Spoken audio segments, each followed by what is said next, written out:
Welcome to Musings of a Cigarette Smoking Man. I'm Stephen Leake. Tonight we're going to look into the restaurant industry, a topic I have a lot of personal experience with. My restaurant work in Charleston, South Carolina, and all around the Carolinas in general, it was the basis for my novel, Gethsemane, that I'm still working on and editing as we speak. Thanks for joining me tonight. I've got a good show for you today. So follow me for freedom and buckle up.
The romantic image of a writer hunched over a typewriter in a smoky room is not necessarily far from the truth in my case.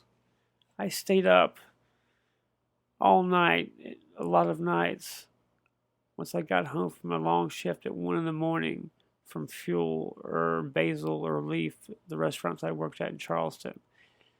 It was a fun life and really only for the young, but it was an experience and one I want to share with everybody.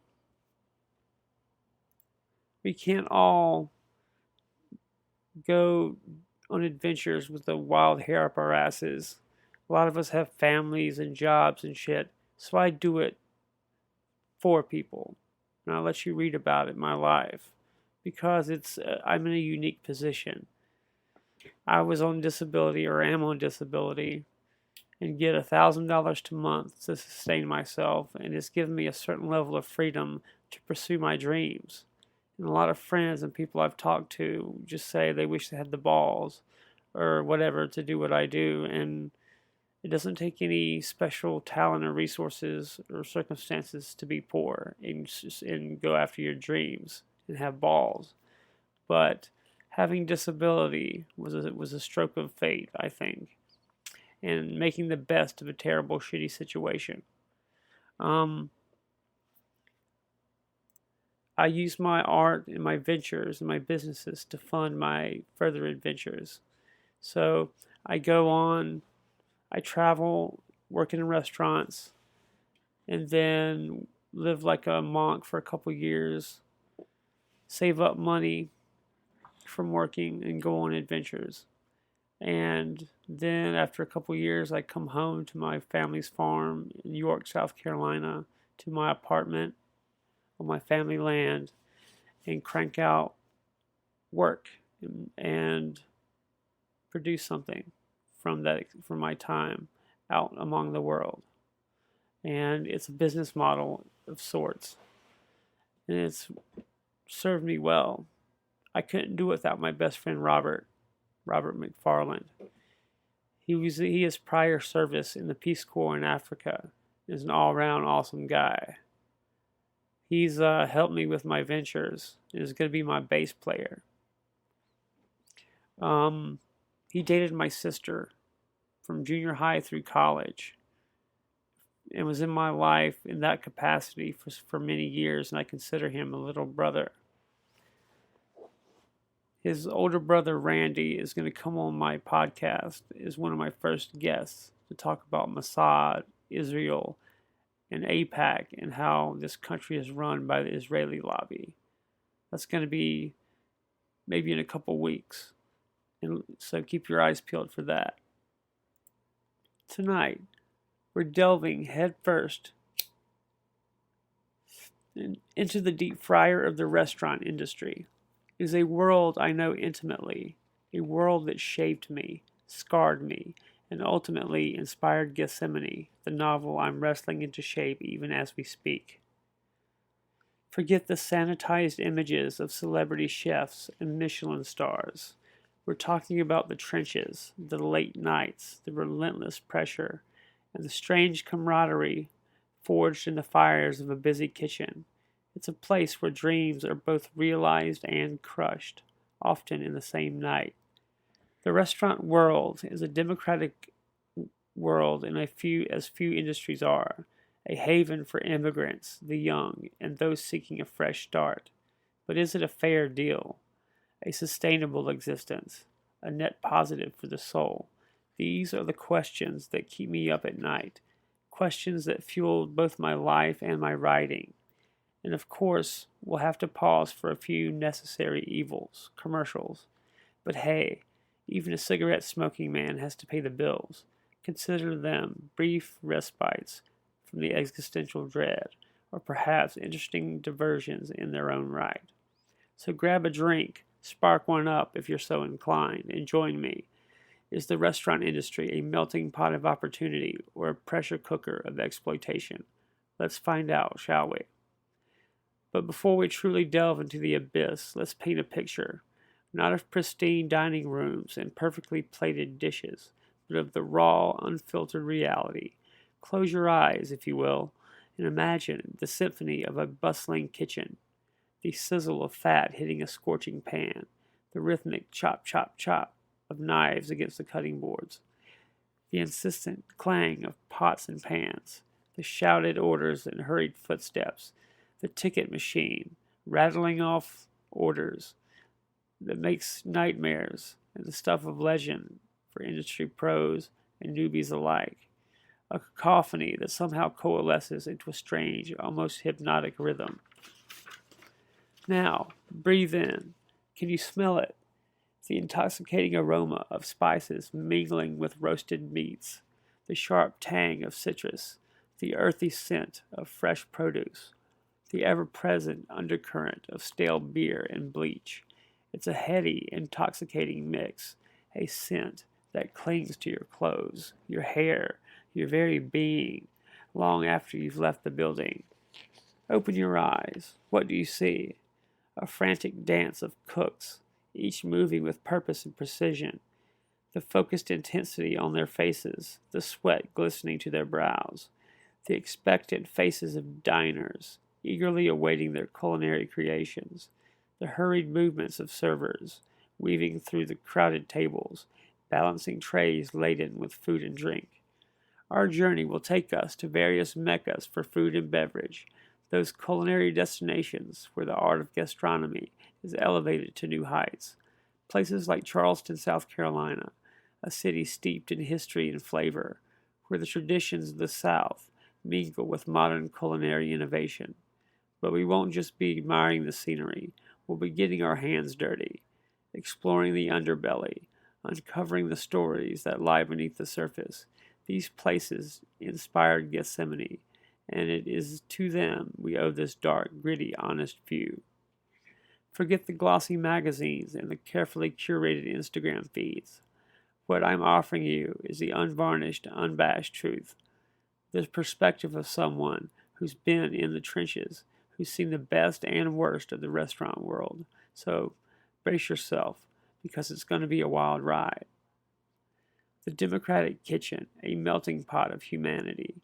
The restaurant, in its own way, is a grand experiment, a chaotic, often messy, but undeniably democratic space. Think about it. Where else can you find such a diverse collection of individuals thrown together, united by a common goal of feeding the masses? The restaurant industry serves as a great leveler. The democratic kitchen welcomes individuals who find themselves on diverse paths, be it those seeking a new start or an alternative career path. Newcomers to the American experiment often find their first foothold in the restaurant industry. Immigrants stepping off the plane, clutching their hopes and dreams, find solace and opportunity within the bustling kitchens and crowded dining rooms. A willingness to work hard, a strong back, and a quick smile are often the only qualifications needed. In this way, the restaurant industry and the restaurant, more than just a place to earn a paycheck, it's a gateway to a new life. For immigrants, as well as the young, fresh out of school, unsure of their place in the world, the restaurant becomes a training ground, a crash course in responsibility, teamwork, and the harsh realities of the working world. They learn to deal with demanding customers, navigate complex social dynamics, and manage the relentless pressure of a busy service. The kitchen becomes a laboratory, a place where they experiment with their skills, discover their passions, and forge lasting friendships. And what about those seeking a second chance? Individuals who have stumbled, made mistakes, and found themselves on the fringes of society. The restaurant often provides a lifeline, a place where they can earn a living, an honest living, prove their worth, and rebuild their lives. A restaurant doesn't always ask too many questions. A willingness to work hard and show up on time speaks volumes. The restaurant becomes a sanctuary, a place where they can find redemption and reclaim their dignity. From bustling, greasy spoon diners to high-end, Michelin-aspirant kitchens, the democratic nature of the restaurant industry manifests in countless ways. In the dimly lit diner, grizzled veterans and fresh-faced youngsters share the same cramped workspace, united by the common goal of serving up hearty breakfasts and greasy burgers. In the gleaming, state-of-the-art kitchen of a five-star restaurant, a team of highly skilled chefs hailing from different corners of the world collaborate to create culinary masterpieces. Each establishment offers its unique blend of chaos, camaraderie, and opportunity. Amidst the pressure and the chaos, a unique sense of camaraderie often develops within kitchen crews. The shared experience of surviving the dinner rush, enduring the chef's wrath, and celebrating small victories in a drink forges a bond that transcends age, background, and social status.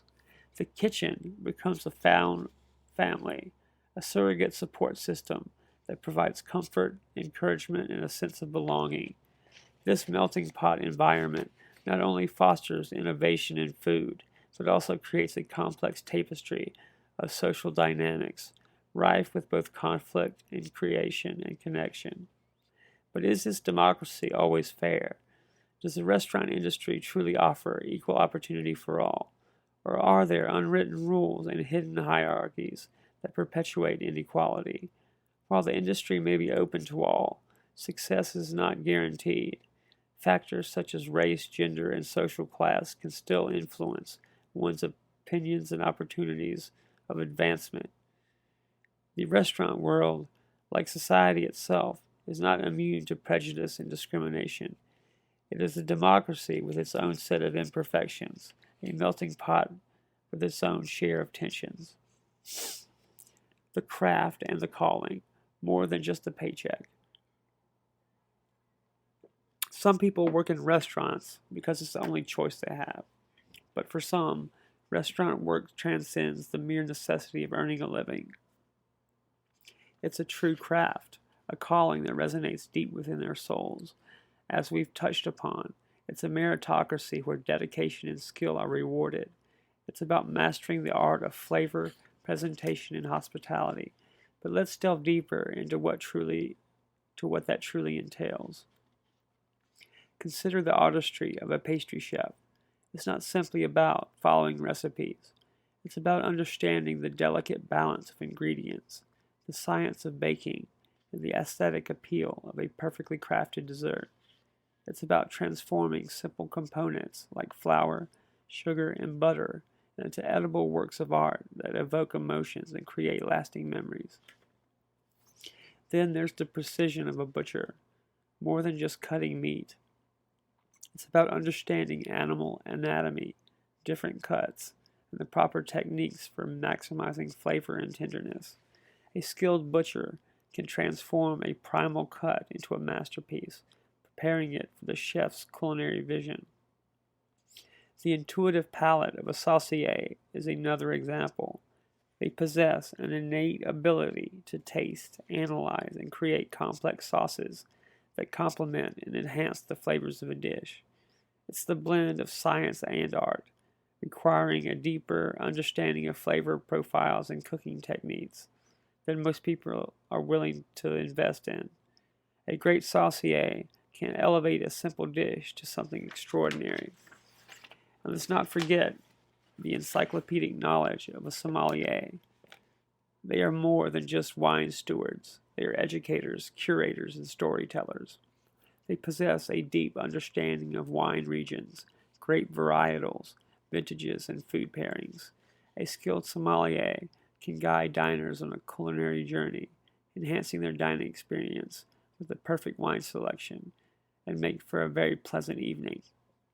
These aren't just jobs, they're skills honed over years of dedication, practice, and relentless pursuit of perfection.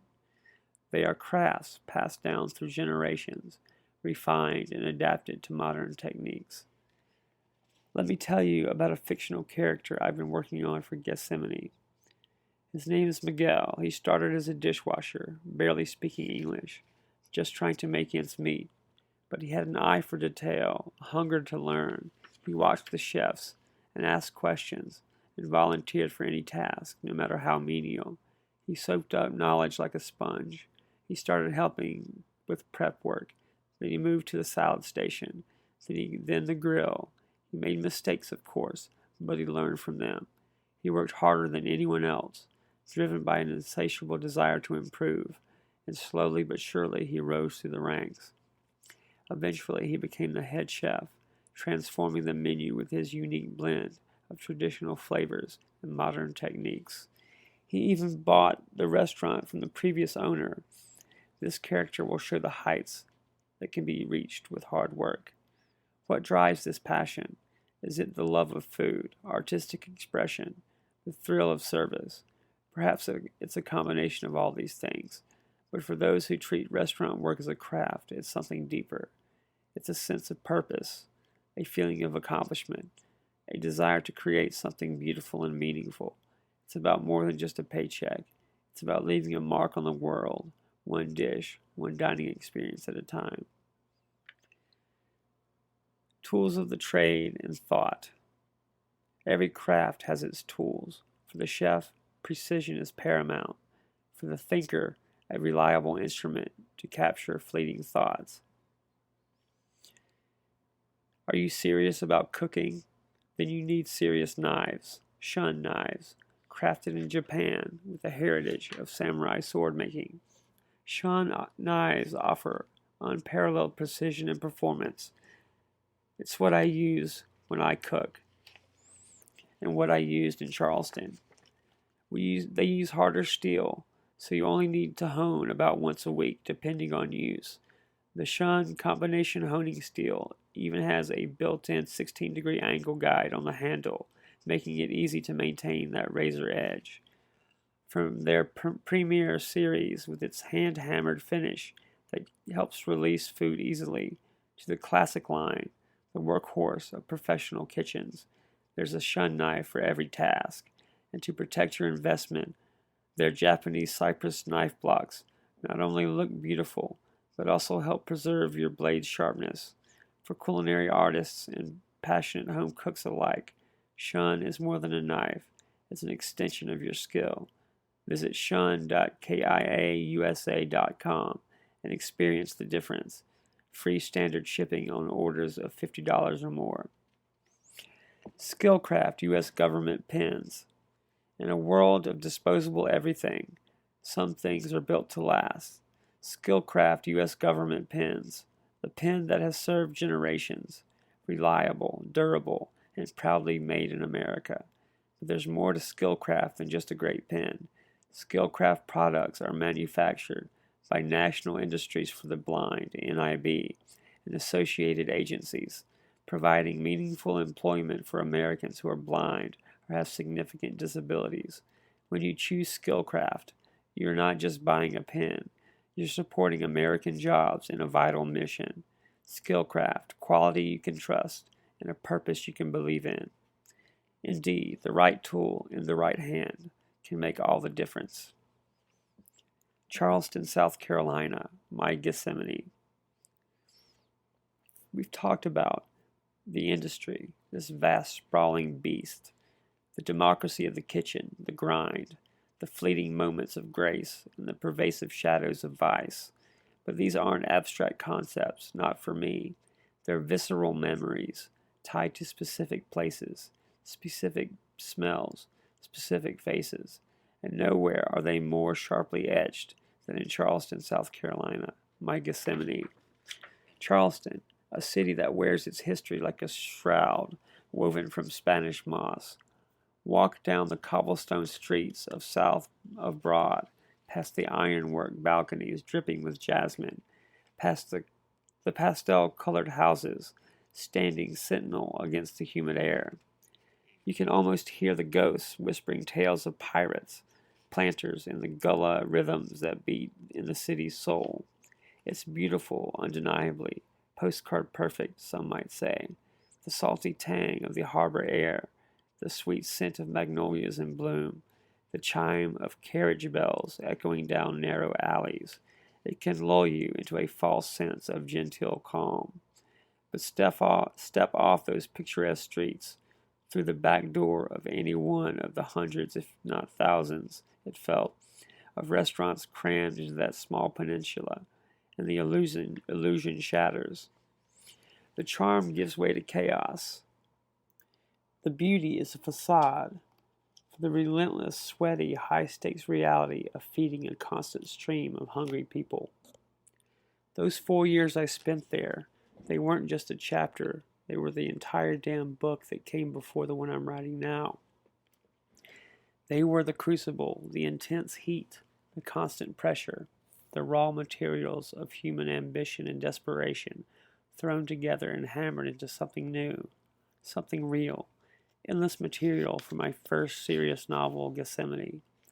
I worked in a few different places, a high-volume seafood joint right on the water, where the oysters came in by the bushel, and the tourists demanded shrimp and grits like it was the only thing on the menu. The air always smelled of fried fish, low tide, and desperation during the dinner rush. Then there was a slightly more refined place downtown, trying to do modern Southern cuisine. All delicate plating and obscure ingredients, but the back-of-house drama was just as raw, just as intense. Different uniforms, same trenches. The food in Charleston itself was a character. It wasn't just sustenance, it was a history on a plate. The rich, creamy she-crab soup that tasted like the sea itself, thickened with roux and finished with a whisper of sherry. The perfectly fried green tomatoes, crisp on the outside, tangy within. The platters of fresh, briny oysters, pulled from the very waters that lapped at the docks nearby. And shrimp and grits, of course. Everyone had their vision, from the rustic, humble bowl to the elevated gourmet interpretation.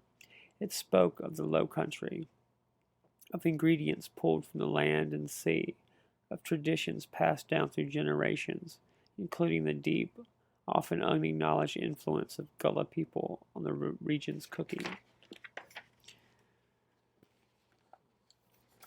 But preparing that food, that was the antithesis of picturesque. It was sweat stinging your eyes, grease splattering your arms, knives flashing dangerously close to fingers. It was standing on aching feet for hours on end, adrenaline and caffeine, the only things keeping you upright. The pressure was relentless.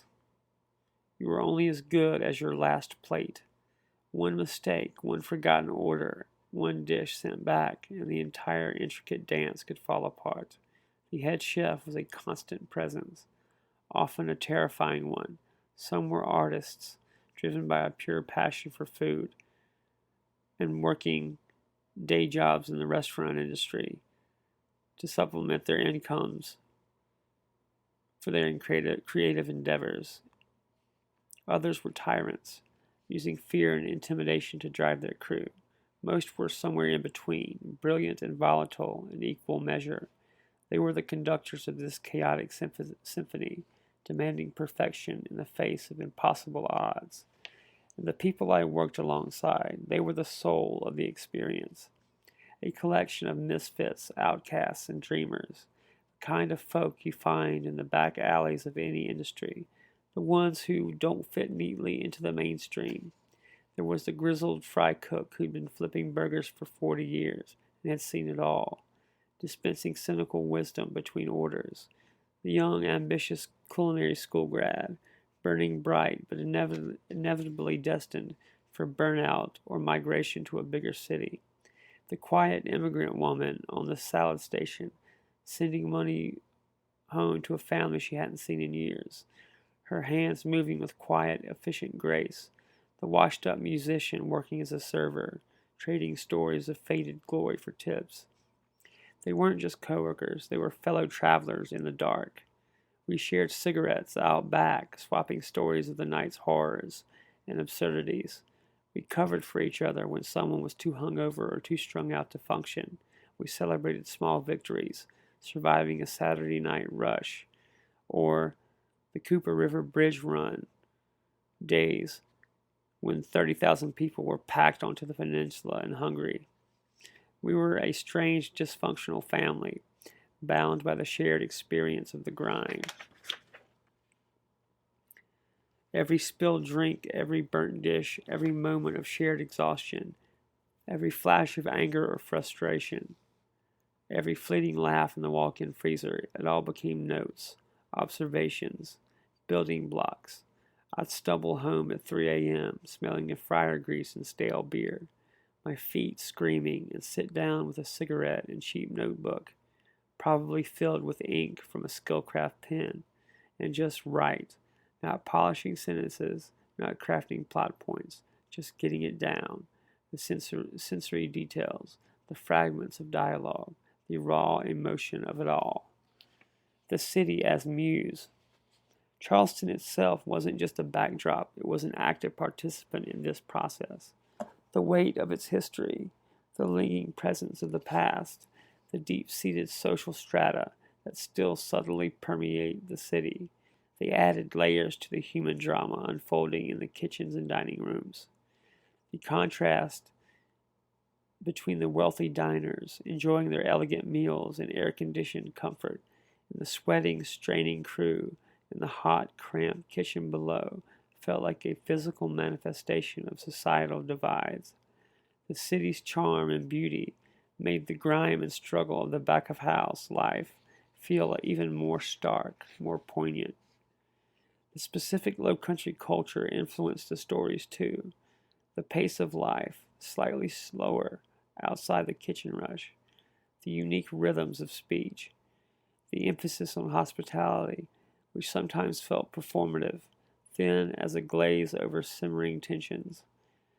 The way history wasn't just in museums, but lived and breathed out on the streets, in the architecture, in the very air. It all seeped into the characters I was creating, into the situations they found themselves in.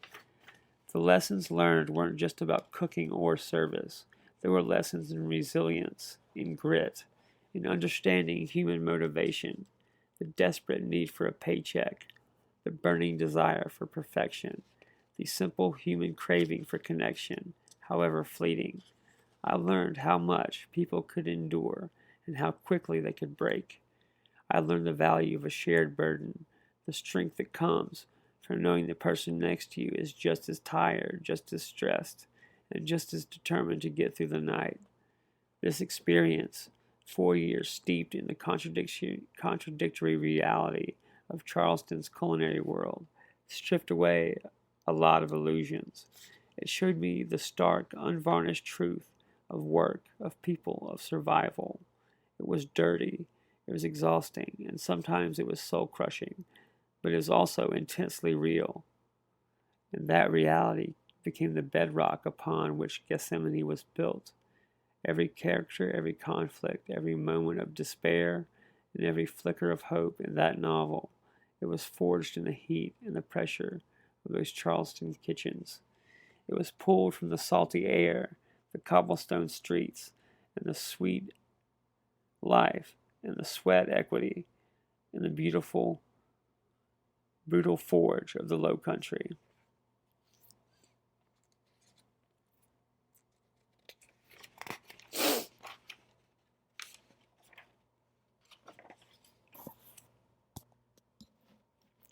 Perhaps it is these contrasts in kitchen work and in life that we find a deeper truth, that the restaurant world in all its diverse forms is a microcosm of the human condition, a place where we come to celebrate, to nourish ourselves, to connect with one another, a place where dreams are both realized and crushed, where ambitions are both fueled and frustrated, a place where the simple act of preparing and sharing food can reveal profound truths about ourselves and the world around us. And for a writer, for a cigarette smoking man seeking inspiration, these diverse settings like Charleston offer an endless source of material, a chance to observe, to listen, to capture the fleeting moments of grace and the lingering shadows of vice, to tell stories that resonate with truth, with honesty, with the raw, unfiltered reality of life lived on the front lines of the culinary world. The underbelly, pressure, vice, and the search for release. We've talked about the opportunities, the camaraderie, the craft, but let's not sugarcoat it. The restaurant industry has a dark side, an underbelly that's as much a part of the experience as the perfectly plated dishes and smiling faces. It's a world of relentless pressure, where vice becomes a coping mechanism, and the search for release is a constant struggle. The pressure is immense. Think about it. Long hours, low pay, demanding customers, and the constant need to perform. The kitchen is a pressure cooker, and the heat is always on. Mistakes are costly, and the stakes are high. Careers can be broken or made in a single night. To cope with this pressure, many restaurant workers turn to vice, alcohol, drugs, gambling, anything to numb the pain and escape the grind. It's a cliche, I know, but cliches exist for a reason. The restaurant industry is notorious for its high rates of substance abuse. It's a culture that often encourages excess, where work hard, play hard is the mantra. I saw it firsthand in Charleston, the line cook who couldn't get through a shift without a few shots of whiskey, the server who popped pills to stay awake and handled the demanding customers, the bartender who was always chasing the next high. It was a vicious cycle, a downward spiral that consumed many talented and promising individuals. But it's not just about the substances themselves. It's about the underlying issues that drive people to seek solace in vice, the often unaddressed mental health toll of restaurant work. Burnout, anxiety, depression, these common conditions in an industry that demands so much and offers so little in return.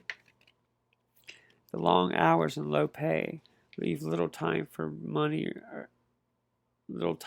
for self-care. Health insurance is often non-existent, making it difficult to access mental health services. The intense competition and constant pressure create a breeding ground for anxiety and stress.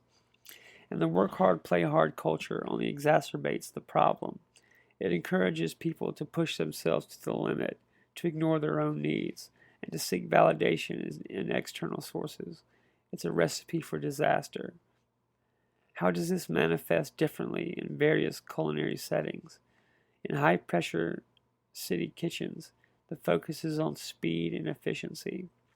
The goal is to churn out as many dishes as possible, as quickly as possible. This can lead to a dehumanizing environment where workers are treated as cogs in a machine. In seasonal resort towns, the pressure is different but no less intense. Workers are often far from home, isolated from their support networks. The long hours and transient nature of the work can lead to feelings of loneliness and alienation. What are the systemic issues that contribute to this underbelly? Long hours, low pay, lack of benefits, intense competition. These are all factors that create a toxic environment. The restaurant industry is often structured in a way that exploits workers, demanding everything and giving little in return. I'm not offering easy solutions. There are no easy answers, but we need to start acknowledging the problem to recognize the human cost of the restaurant industry. We need to create a culture that values mental health, that supports workers, and that promotes sustainable practices. The price many pay to stay in the game, it was too high, and it's a price that continues to be paid every day in kitchens and dining rooms across the country. It is the dark side of the art, the human cost for a memorable experience. Fuel for mind and body. In the chaos, one seeks anchors, a moment of clarity, a jolt of energy. Moleskin notebooks. In a world of fleeting digital distractions, there's something timeless about putting pen to paper. For thinkers, writers, artists, dreamers, for those who seek to capture the ephemeral whisper of an idea, there's Moleskin, the iconic notebook. With its elegant design and quality paper, it is more than just a blank canvas, it's a legacy, a space where creativity has unfolded for generations. From Hemingway to Van Gogh, great minds have trusted Moleskin to hold their most important thoughts. Will you be next? Capture your thoughts before they vanish into smoke. Find your Moleskin at moleskin.com or at your favorite retailer. Black Rifle Coffee Company. Rise and grind, patriots. Are you tired of weak, woke coffee that doesn't fuel your freedom? Then it's time you discovered Black Rifle Coffee Company. Veteran owned and operated, Black Rifle is committed to serving up premium, unapologetically bold roasts for those who value hard work, dedication, and the American way of life. From their signature AK-47 espresso blend to their smooth, easy-drinking Silencer Smooth, Black Rifle Coffee provides the fuel you need to tackle any challenge. But it's more than just great coffee. Black Rifle is on a mission to support veterans, first responders, and the values that make this country great. With every purchase, you're helping to make a difference. Join the Black Rifle Coffee Club and get America's coffee delivered right to your door. Black Rifle Coffee, fuel for patriots.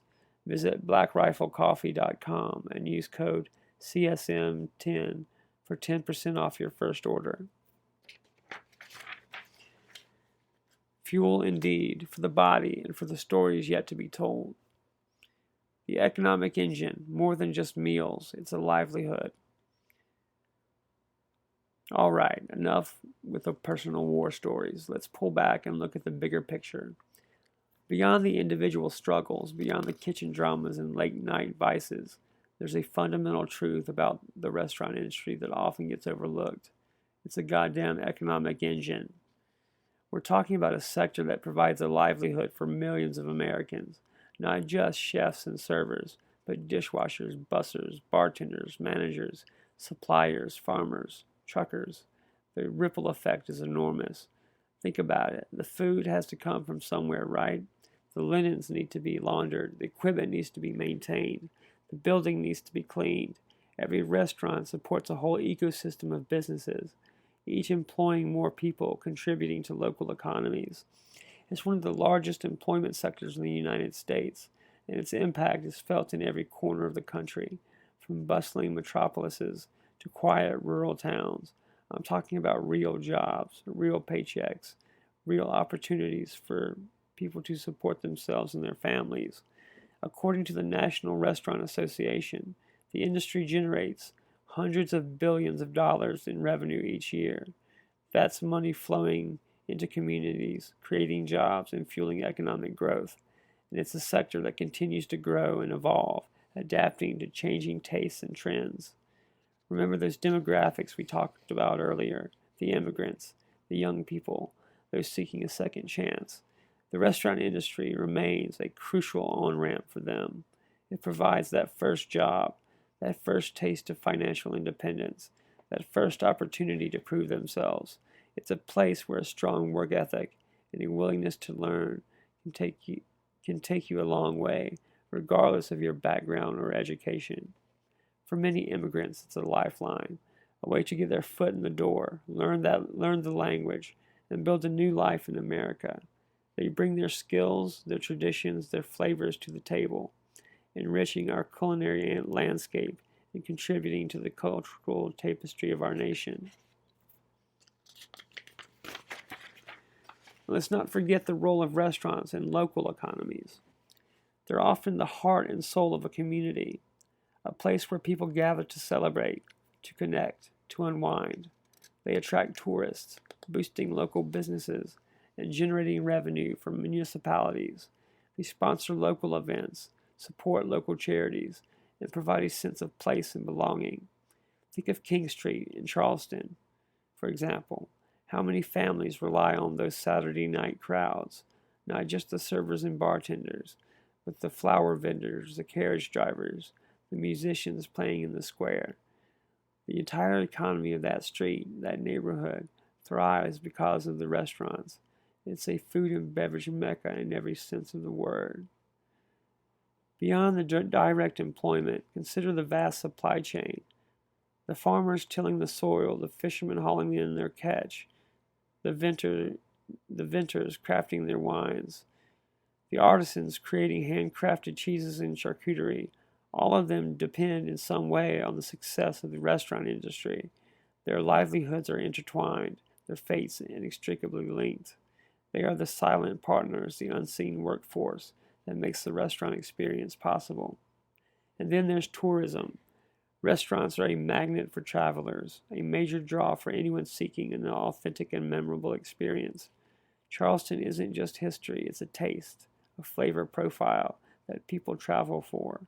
That low country boil, that shrimp and grits, that she crab soup. It's a cultural identity served on a plate. People can visit a city, a region, specifically to sample its culinary offerings, to immerse themselves in its food culture. Restaurants become ambassadors, showcasing the best of what a place has to offer, attracting new visitors and boosting the local economy. Think of New Orleans and its Cajun cuisine, San Francisco and its seafood, New York and its diverse ethnic eateries. These culinary destinations are not just about food, they're about culture, history, and community. Moreover, restaurants play a vital role in preserving culinary heritage and fostering innovation. They serve as custodians of traditional recipes and cooking techniques, pass them down through generations. They also provide a platform for chefs to experiment, to push boundaries, and to create new and exciting culinary experiences.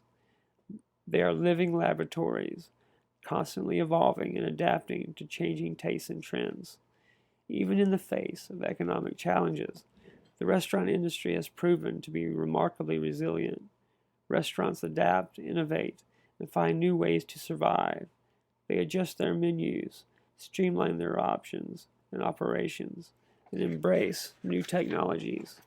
They are masters of adaptation, constantly reinventing themselves to meet the changing needs of their customers. Restaurants aren't just about feeding people. They're about building communities. They're about creating experiences, fostering connections, and celebrating the simple pleasure of a shared meal with friends and loved ones. And in doing so, they contribute to the overall well-being and prosperity of our society. The industry must keep moving forward with the workers in mind, but not forget about the customer either. The service economy, a double-edged sword for America. So, is this service economy good for America? That's the question, isn't it? We've explored the allure and grit of the restaurant industry, but it's a microcosm of a much larger shift. A shift from manufacturing to service, from tangible goods to intangible experiences. It's a question of jobs, opportunities, and the very fabric of our society. On the surface, the service economy seems like a boon. Jobs, lots and lots of jobs. From the armies of baristas crafting lattes to the legions of delivery drivers crisscrossing our cities, the service sector is a powerful engine of employment. It's a welcoming space for many, particularly those without specialized skills or advanced degrees.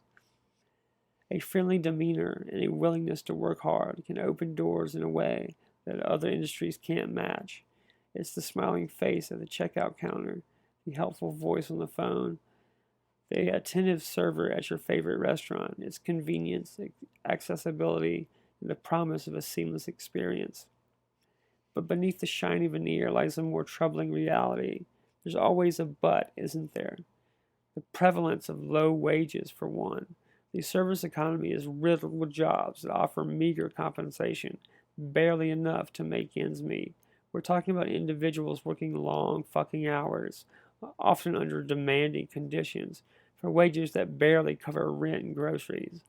Take a single mother in Charleston, for instance, waitressing 2 jobs to support her children.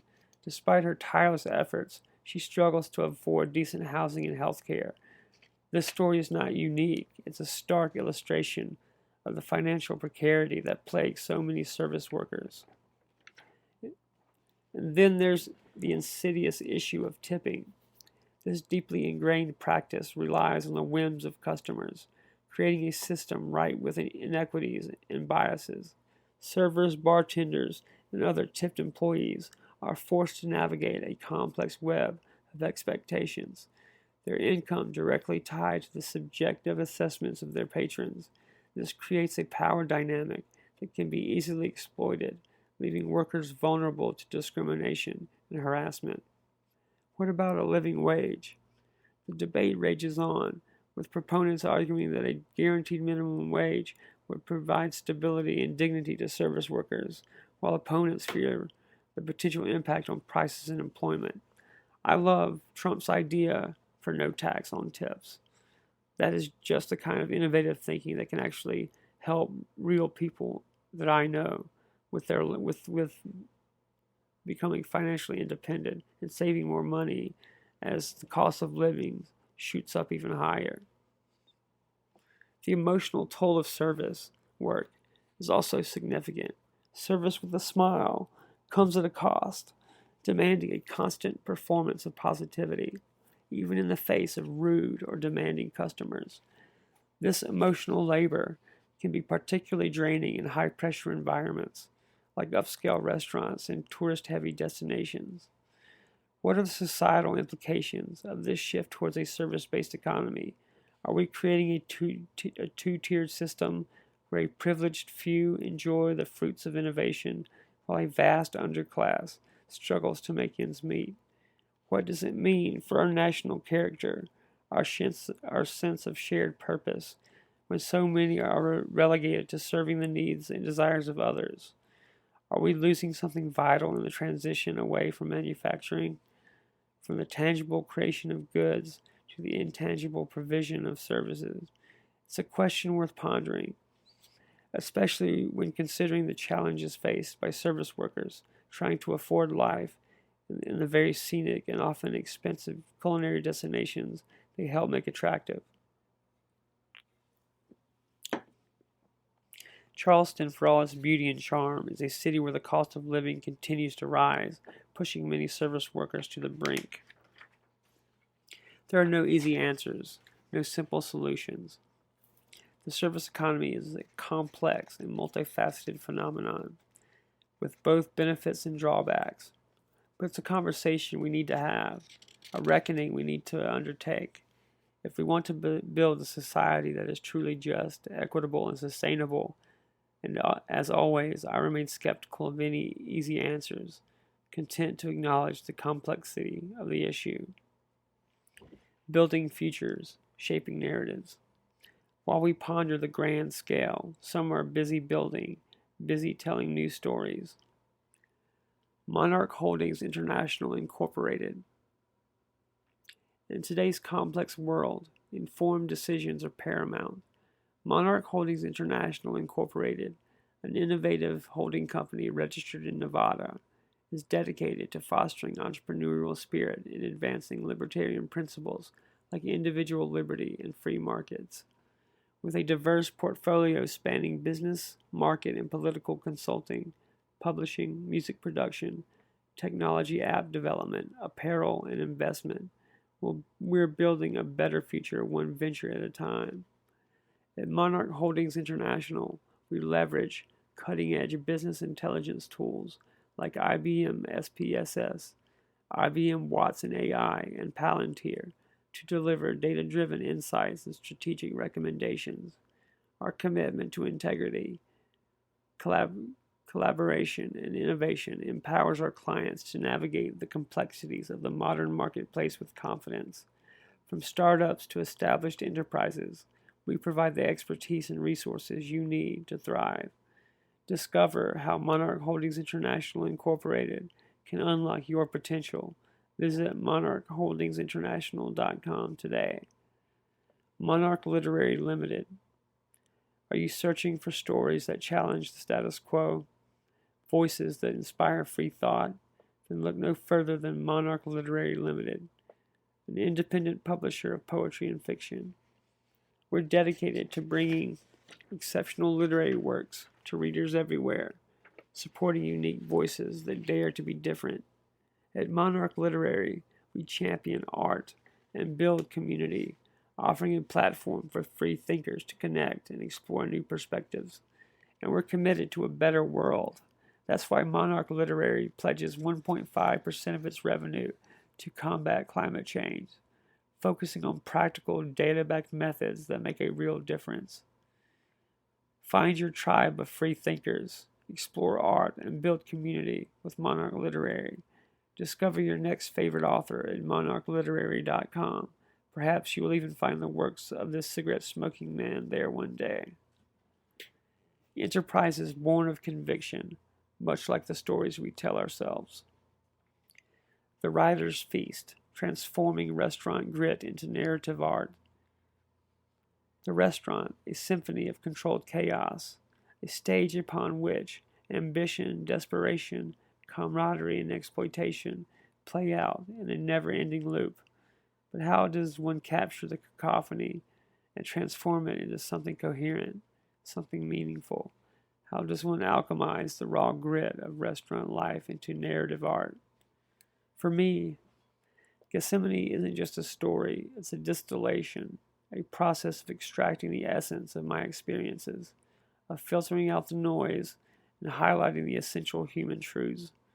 It's about taking the sensory overload, the smells, the sounds, the textures, and translating them into words that resonate with readers. The challenge lies in capturing the visceral reality of the kitchen without resorting to mere description. It's not enough to simply list the ingredients or recount the events.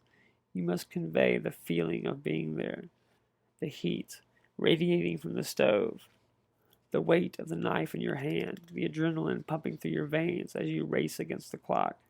You must make the reader feel like they are standing right there beside you in the heart of chaos. But there's also an ethical dimension to consider. These stories aren't just mine.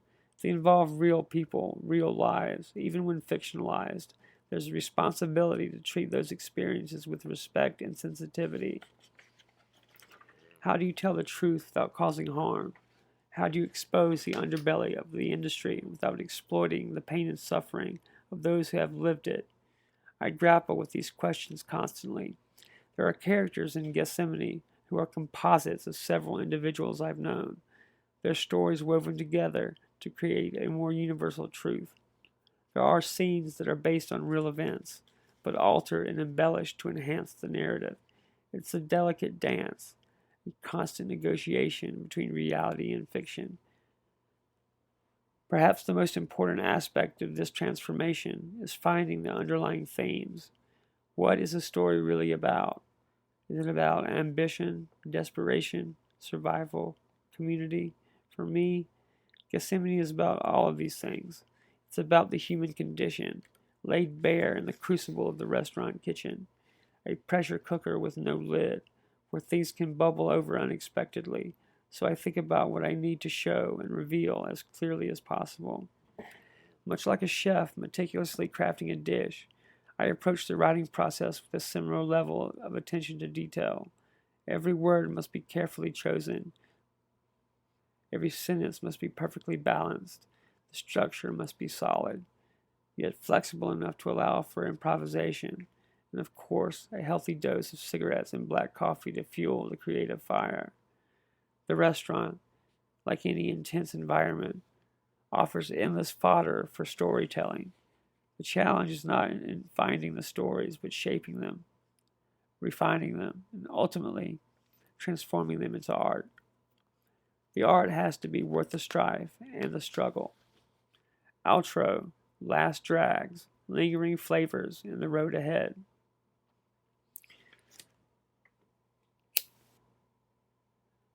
So there you have it. Another evening's musings, drifting off on the smoke. We've chewed over the multifaceted beast that is the restaurant industry. Its grit, its glory, its contradictions. A democratic proving ground, a pressure cooker of vice, an economic engine, and perhaps a mirror reflecting America's own complex soul. For me, it was all of these things and something more. It was the forge where Gethsemane was hammered into being, the source material, the inspiration, the endless parade of characters who now populate its pages. The words are settling, finding their final form soon. Keep an eye out for it. Thank you for joining me on this journey, for indulging my digressions, my world-weary observations, my cynical optimism. If you're curious about my other scribblings, my musical meanderings, or the process and progress of Gethsemane, or even if you want to learn about Monarch Literary and Monarch Holdings International, you can find me at stephenleake.com. Stephen with a V, Leake.com. But what of the future? As culinary cities evolve, influenced by trends and technology, will the essence of the restaurant experience endure? Will the human connection survive amidst the rise of automation and delivery services? I recall a late night in Charleston, the kitchen quiet after the storm of dinner service, sharing a beer with a dishwasher, a young man from Honduras who dreamed of opening his own food truck. That ambition, that drive, it's the lifeblood of the industry. But will the industry continue to offer that path, that opportunity to those who come after us? Perhaps the answer lies in embracing the contradictions, acknowledging the darkness along the light. The restaurant world will always be a demanding, unpredictable, and often unforgiving place, but it will also continue to be a place of creativity, community, and connection, a place where, for a few fleeting hours, we can come together to share a meal and a laugh, for a moment of respite from the chaos of the world. Remember this, the menu changes, but the hunger remains. I'm the cigarette smoking man. Thanks for being here with me tonight. We're going to win.